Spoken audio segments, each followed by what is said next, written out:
Publishing your QGIS project to QCarta is very simple. You just use the QCarta QGIS plugin to upload your project. No additional configuration or changes to your project are required. An uploaded project in QCarta is referred to as a store. And from those stores, we create our maps here in the Layers tab. Maps in QCarta are referred to as layers because we're selecting the layers from the QGIS project that we wish to publish. This is very handy because in addition to selecting the layers that get published, if you have a map with many layers and want to make some available to one group and others available to another group, you can do that as well. And that map is then available on the landing page. Unless a resource is public, the user sees only the resources, the maps, as well as documents, links, and geostories that they were given permission to view. So now let's take a look at publishing our first project. Okay, if you don't have the plugin already installed, just go to Plugins, Manage and Install Plugins. And in the search box, enter QCarta. And I already have this installed, but an upgrade is available, so I'm just going to go ahead and upgrade the plugin. Okay, and with our plugin installed, we're now ready to publish our project to QCarta. And let's register our server. And we'll go to Plugins, QCarta, Configure Access. Okay, and let's add a server. Okay, so let's give our server a name. I'm going to call mine first server and enter the host name. That's the domain for your QCarta instance, and the username and password. And that username and password is going to be the one that you use to log into QCarta. And let's go ahead and test the connection. Okay, we see connection successful. So let's go ahead and save that. Okay, and that's been saved for us. And we can close this.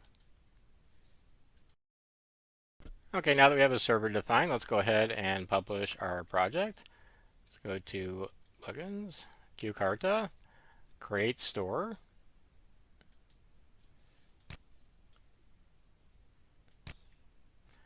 Okay, and select your server from the dropdown. You can see here I just have first server, the server I added a few minutes ago. And give your store a name. I'm going to call it my first store. And click Create. And we can see here the progress. It is going to upload the entire QGIS project directory. So you'll have all your vector and or raster data files as well as images and so forth. Okay, we see store created successfully and click OK. In addition to raster and vector data files, we can also add PostGIS connections as well. We'll look at that in another video. And let's go ahead and log in to QCarta. Okay, and go to Administration. And if we look under Stores here, we see my first store, the store that we just created. And so let's go to Layers, Add New. Okay, let's give it a name. Okay, I'm going to call it My First Layers. The underscores will be rendered as blank spaces between the words here. For description, I chose B Project Layers. And for the store, from the drop-down here, I selected my first store, the store we just created. And now I can select which layers from the project I want to publish. You can publish all of them or any ones you wish to. I'm just going to select Fields and Apiary for now. We can also select a custom thumbnail for it. We can do that at any time. Or we can choose to generate a thumbnail. Okay, and for print layout, I'm selecting the print layout here that I want to use, Beehives and Wax.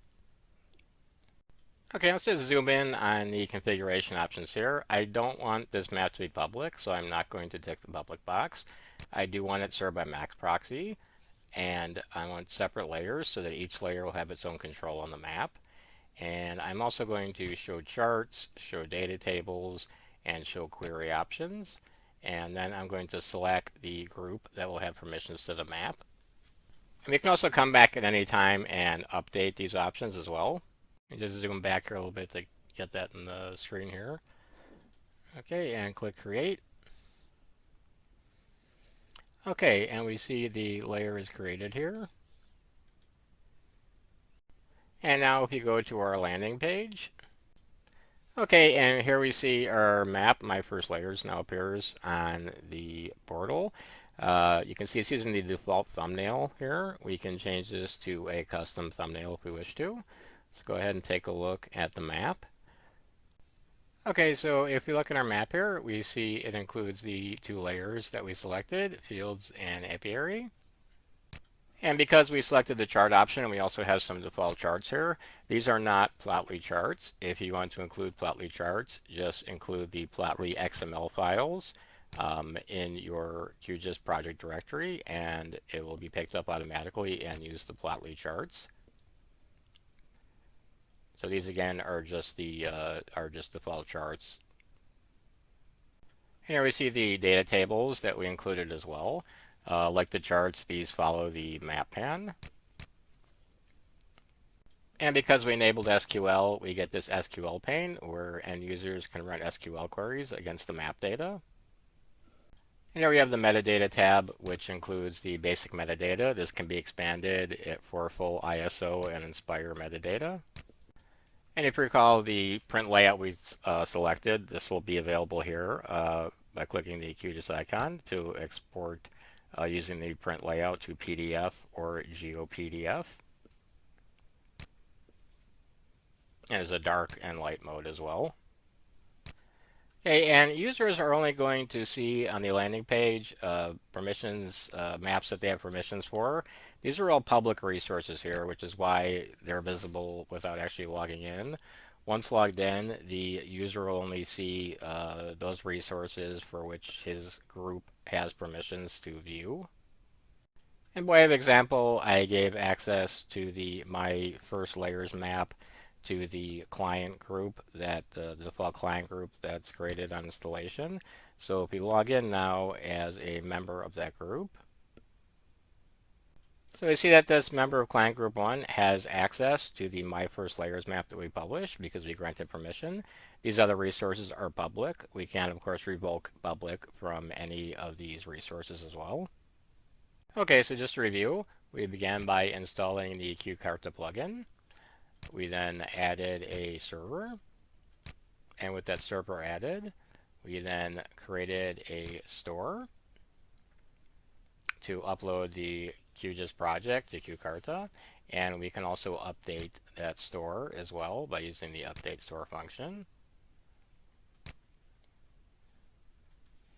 And that created our store in QCarta, and we then went to the Layers tab to select the options for our new map and the layers for our new map and the permissions as well.